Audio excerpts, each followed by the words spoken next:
নমস্কার, আমি পূজা। আমার নতুন একটি ভিডিওতে আপনাদের স্বাগত।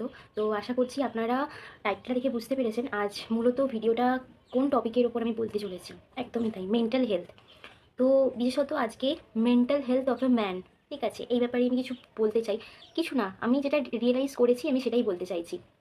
তো বর্তমান দিনে আমরা যে টাইমটা পেরিয়ে এসেছি সেই সময়টা প্লাস এখন যে জেনারেশনটা চলছে, এখন যে বাচ্চাগুলো মূলত বড় হচ্ছে, তো সেই টাইমটায় মেন্টাল হেলথের কেয়ারটা কিন্তু ভেরি ইম্পর্ট্যান্ট। তো সেটা কিভাবে আমরা মানে নিজেদের অজান্তেই নষ্ট করে ফেলছি সেটাই আজ বলতে চলেছি। তো দেখা যায় যেটা একদম মানে প্রথম একদম পয়েন্ট ওয়ান, মানে নাম্বার ওয়ান, আমি ওয়ানে যেটাকে রেখেছি সেটা হলো যে যখন আমরা দেখছি কোনো বাচ্চা ছেলে কাঁদছে, মানে ধরুন আপনার পুত্র সন্তান কাঁদছে, আমি এটা ফর এন এক্সাম্পল বলছি, এটা কিন্তু আমি প্রচুর দেখেছি, তাই আমি এটা বলছি। সেটা কিন্তু কী হচ্ছে, কেউ এটাকে পার্সোনালি নেবেন না, কিন্তু এটা আমি প্রচণ্ড ঘটতে দেখেছি।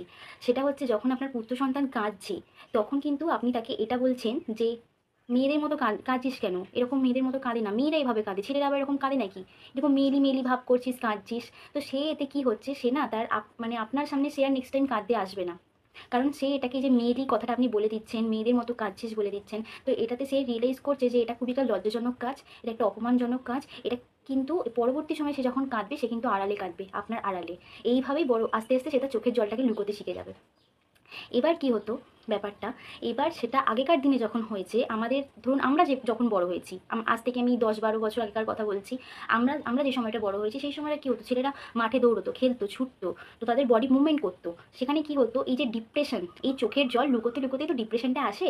তো এই যে ডিপ্রেশন, সেই ডিপ্রেশনটা কিন্তু তার বডিতে থাকতো না, কারণ তার বডি মুভ করছে, সে দৌড়াচ্ছে, খেলছে, গাছে উঠছে, লাফাচ্ছে, দৌড়াচ্ছে, তার ডিপ্রেশনটা রিলিজ হয়ে যেত।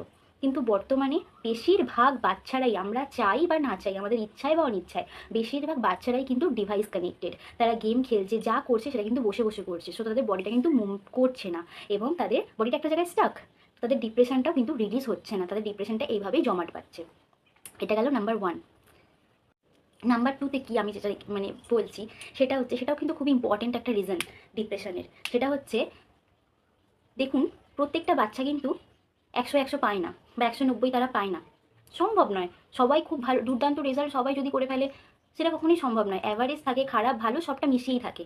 এবার আপনার বাচ্চা যদি অ্যাভারেজ হয় বা দুর্বল হয় বাকিদের থেকে, সেটা যাই হোক না কেন, দেখুন আর একটা কথা আমি বলি, সেটা হচ্ছে যে বাচ্চাটিকে স্কুলে কিভাবে ট্রিট করা হচ্ছে, তার কোচিংয়ে কিভাবে ট্রিট করা হচ্ছে, সে তার ফ্রেন্ড সার্কেলে কিভাবে ট্রিট করা হচ্ছে, সেগুলো কিন্তু খুব বিশেষভাবে আমাদের হাতে নেই। আমাদের হাতে যেটা আছে, আমাদের বাড়িতে মানে বাবা মা বাচ্চাটাকে কীভাবে ট্রিট করছে সেটা তো নিজেদের হাতেই রয়েছে। তো সেটাকে যদি আমরা একটু নজর দিই, সেটা কি হয়, অনেক বাবা মাকেই বলতে শুনেছি, তোর দ্বারা কিছু হবে না, তুই তো কিছু পারবি না, এবছরই যা করে ফেলেছিস, লাস্ট করে ফেলেছিস, দেখ ওই করছে, সে সেই করছে, তোর দ্বারা হবে না, তুই পারবি না, এটা কিন্তু বলবেন না। এতে কি হচ্ছে, ও যতটুকু পারতো, ধরুন আপনার সন্তানটি যতটুকু পারতো বা যতটুকু তার ক্যাপাসিটিতে ছিল, সেটাও কিন্তু নষ্ট হয়ে যাচ্ছে। কারণ এই যে আপনি ক্রমাগত বলে যাচ্ছেন না যে তোর দ্বারা কিছু হবে না, তুই পারবি না, এই সেই, এগুলো কিন্তু নেগেটিভ মেসেজ তার ব্রেন প্লাস তার বডি দুটোতেই পৌঁছচ্ছে। তো সেক্ষেত্রে কি হচ্ছে, তার কাছে ওই যে পজিটিভিটিটা আসছে না, বরং নেগেটিভিটিটাই তার বডিতে ব্রেনে যাচ্ছে। তো সে না ধরেই নিচ্ছে যে সেটা তার দ্বারা হবে না, সে একটা মানে ভেবেই নিচ্ছে যে ও বাবা মা তো ধরেই নিচ্ছে যে আমার দ্বারা হবে না, তাই বেশি খেটে লাভ নেই। তো তার যে করার ইচ্ছা, তার, দেখুন প্রত্যেকের মধ্যেই, হ্যাঁ হতেই পারে যে আমার ভালো করার ইচ্ছা আছে, বাট আমি পরিস্থিতির চাপেই হোক, আমার ক্যাপাসিটিতেই হোক, আমি পারছি না, কিন্তু ইচ্ছাটা ছিল। এবার নেগেটিভ কথাবার্তা শুনতে শুনতে, নেগেটিভ মেসেজ আসতে আসতে কিন্তু তার ইচ্ছাটাও মারা যাচ্ছে এইভাবেই মনের ভিতরে। তো সেখানে কি হচ্ছে, সেখানে তার বডিতে একটা খারাপ মেসেজ যাচ্ছে, একটা ব্রেনে খারাপ মেসেজ যাচ্ছে। হ্যাঁ, এবার সে কিন্তু করার ইচ্ছাটাই ছেড়ে দিচ্ছে। হ্যাঁ, এবার কিন্তু বিকল্প অবশ্যই আছে। কিছু বাচ্চারা এটাকে একটা মানে চ্যালেঞ্জ হিসাবে নিয়ে নেয়। তো সে কী করছে, যে ওরা আমাকে বলছে পারবি না পারবি না, আমি কিন্তু প্রুভ করেই ছাড়বো যে আমি পারবো। সেটা খুব রেয়ার। রেয়ার হলেও ব্যাপারটা কিন্তু আপনি ভেবে দেখুন, সে কিন্তু ব্যাপারটাকে, যে সে চ্যালেঞ্জটা নিচ্ছে, সে কিন্তু পজিটিভ ওয়েতে চ্যালেঞ্জটা নিচ্ছে না, সে কিন্তু অপমান অপমানের প্রতিশোধ দিতে, মানে অপমানের জবাব দিতে সেই চ্যালেঞ্জটা নিচ্ছে। বা ধরুন সে কী করছে, নিজেকে প্রমাণ করতে চাইছে। সেই প্রমাণ আমরা আমরা প্রত্যেকেই প্রমাণ করতে চাই। আমাদের প্রত্যেকেরই প্রমাণ করাটা উচিত নিজেকে, যেহেতু আমরা একটা মনুষ্য জীবন পেয়েছি, সেই মনুষ্য জীবনটাকে সঠিক কাজে লাগানোটাই আমাদের উচিত। কিন্তু দেখুন, সেই প্রত্যেকেরই তো একটা পজিটিভ ওয়ে, একটা নেগেটিভ ওয়ে হয়। সে কিন্তু পজিটিভ ওয়েতে প্রমাণ করতে চাইছে না, সে চাইছে আমাকে যে অপমানটা করা হচ্ছে, যে বারংবার বলা হচ্ছে পারবো না পারবো না পারবো না, আমি দেখিয়ে দেবো আমি পারবো। সেটা আমি বারবার বলছি, সেটা কিন্তু খুব রেয়ার হয়। সেটার সাথেও কিন্তু আপনার বাচ্চাকে তুলনা করতে যাবেন না, কারণ সেও একটা খারাপ মেসেজ পেয়েই এগোচ্ছে। তো সেও কিন্তু খুব সুস্থভাবে এগোচ্ছে না। যাই হোক, তো আপনি না একটু পারলে আপনার বাচ্চাকে ভরসা দিন, একটু বিশ্বাস দিন। যখন একটা বাচ্চা দেখবে যে তার বাবা মা তাকে বিশ্বাস করে, ভরসা করে, সে কিন্তু তখন নিজেকে ভালো করার, নিজেকে আরও ইমপ্রুভ করার চেষ্টা করবে, এবং সেই চেষ্টাটা দেরিতে হলেও কিন্তু তার রেজাল্টটা ভালো হবে, তার রেজাল্টটা হেলদি হবে।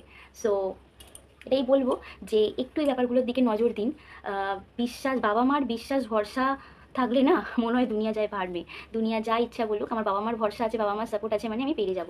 কিন্তু বাবা মাই যদি ওই ভিতটা নষ্ট করে দেয়, তুই পারবি না, তোর দ্বারা হবে না বলে, সে কিন্তু তখন মনে মনে পুরোপুরি ভেঙে যাচ্ছে। তো এক্ষেত্রে দেখুন, এইভাবেই একটা বাচ্চা, এরকম আরও অনেক রিজন রয়েছে এবং আরও অনেক ছোটো ছোটো দিক রয়েছে, এগুলো একটা খুব বড় দিক বলে আমার মনে হলো, তাই সেটাই আমি বললাম। তো এরকম করতে করতে করতে করতেই যখন বাচ্চাটা বড় হচ্ছে, ঠিক আছে, তো আরেকটা কথা আমি বলতে চাই, সেটা হচ্ছে 3 নাম্বার দিকে একটা আমি বলতে চাই, এটাও কিন্তু একটা মেন্টাল হেলথের দিকেই পড়ে। সেটা হচ্ছে আপনি যখন অসুস্থ হচ্ছেন বা আপনার যখন শরীরটা খারাপ হচ্ছে, তখন আপনি চাইছেন যে আপনার হাজব্যান্ড একটু রান্নাটা করে দিক। কিন্তু আপনার সন্তান, আপনার পুত্র সন্তান, মেনশন করলাম, পুত্র সন্তান যখন তার দিদি বা বোনের ওই ছোট্ট রান্নাবাটির খেলাটা নিয়ে একটু খেলতে আসছে, বা ধরুন বাচ্চা তো মেলায় গিয়ে বলে দিল যে আমার ওই রান্নাবাটির বাসনটা চাই, তখন আপনি কি বলতে চান, এই বাবা ওটা তো মেয়েদের খেলা, ওর নিয়ে তুই কী করবি, চ গাড়ি কিনে দিই, একটা প্লেন কিনে দিই। ঠিক আছে, দিন, প্লেন, গাড়ি, এরোপ্লেন যা পারেন কিনে দিন। কিন্তু এই জিনিসটা আপনি ঢুকাচ্ছেন কেন মাথায়, যে ওই রান্নাবাটির খেলাটা শুধুমাত্র মেয়েদের? তার মাথাতে তো এটাই স্টাক হচ্ছে, তার মানে যে রান্না মানে শুধুমাত্রই সেটা মেয়েদের জন্য, সেটা ছেলেদের জন্য নয়। দেখুন, রান্না, খাওয়া দাওয়া এগুলো সবটাই না, এটা রান্না, রান্না করলে তবেই আমরা খেতে পারবো, আর খাওয়াটা হচ্ছে খেলেই আমাদের জীবনটা বেঁচে থাকবে, আমরা জীবনটাকে এগোতে পারবো।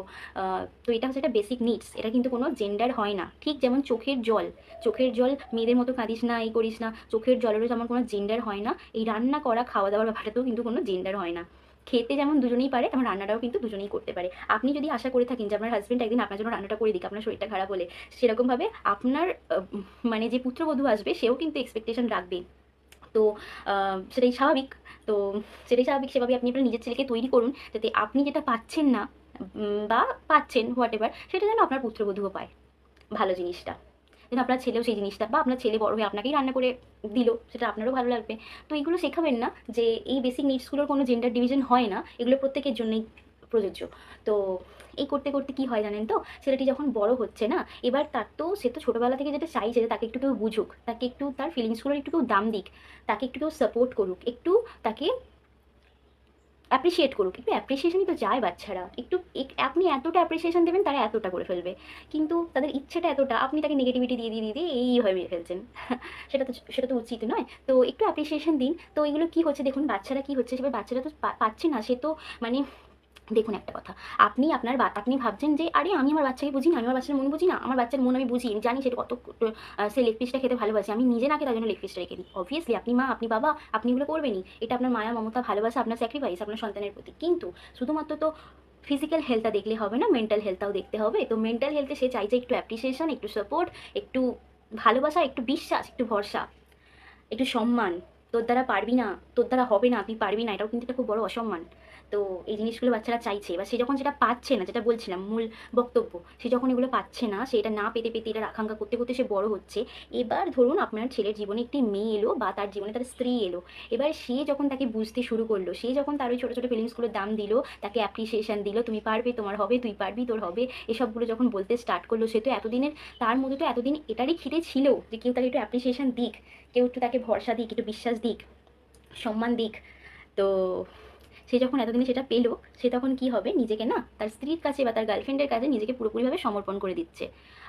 এবার কি হচ্ছে দেখুন, আপনি তখনও যদি তার মেন্টাল হেলথটাকে বুঝে যাচ্ছেন তো খুব ভালো, সম্পর্ক খুব সুন্দর থাকছে।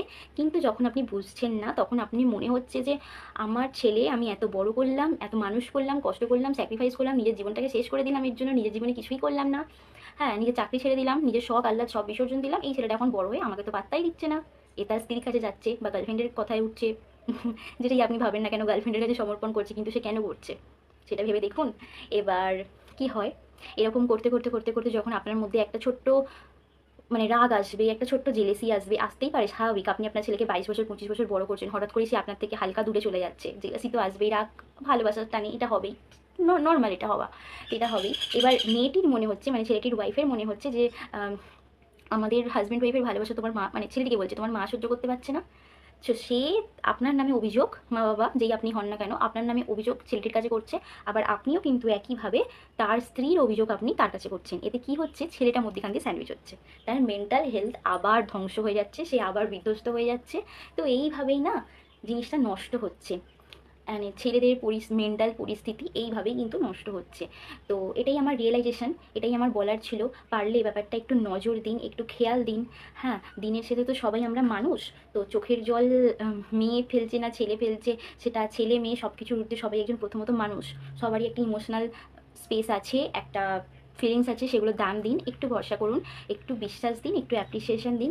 দেখবেন আপনি, আপনার যে মনে হচ্ছে আপনার ছেলেটা কিছুই পারবে না বা কিছুই হবে না, সে কিন্তু একদিন ঠিক পেরে দেখাবে, সেটা হেলদিভাবে পারবে। এবং আপনি যদি ছোটোবেলা থেকেই তাকে এই সাপোর্টটা দিয়ে থাকেন, তাহলে বড় হয়ে সে এক ধাক্কায় আপনার থেকে কিন্তু দূরেও চলে যাবে না, সম্পর্কটাও সুন্দর থাকবে।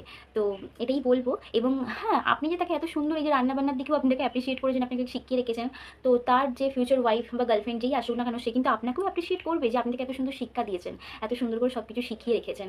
তো যাই হোক, এটাই ছিল আজ মূল বক্তব্য, এটাই ছিল আজকে আমার টপিকের মূল মানে ব্যাখ্যা। আমি এটাই করতে চেয়েছিলাম, পুরোটাই সেলফ রিয়েলাইজেশন, যেটা নিজে দেখেছি, যেটা নিজে আমি বুঝেছি, সেটাই আমি বলেছি। আশা করছি আপনারা এটাকে রিলেট করতে পারছেন। যদি রিলেট করতে পারেন, যদি ভিডিওটি মনে হয় যে হ্যাঁ কথাগুলো ঠিক, বা যদি ভালো লেগে থাকে, তাহলে কিন্তু একটা লাইক করে দেবেন, আর ভালো লাগলে চ্যানেলটি সাবস্ক্রাইব করবেন। ঠিক আছে, নমস্কার, দেখা হচ্ছে পরবর্তী কোনো ভিডিওতে।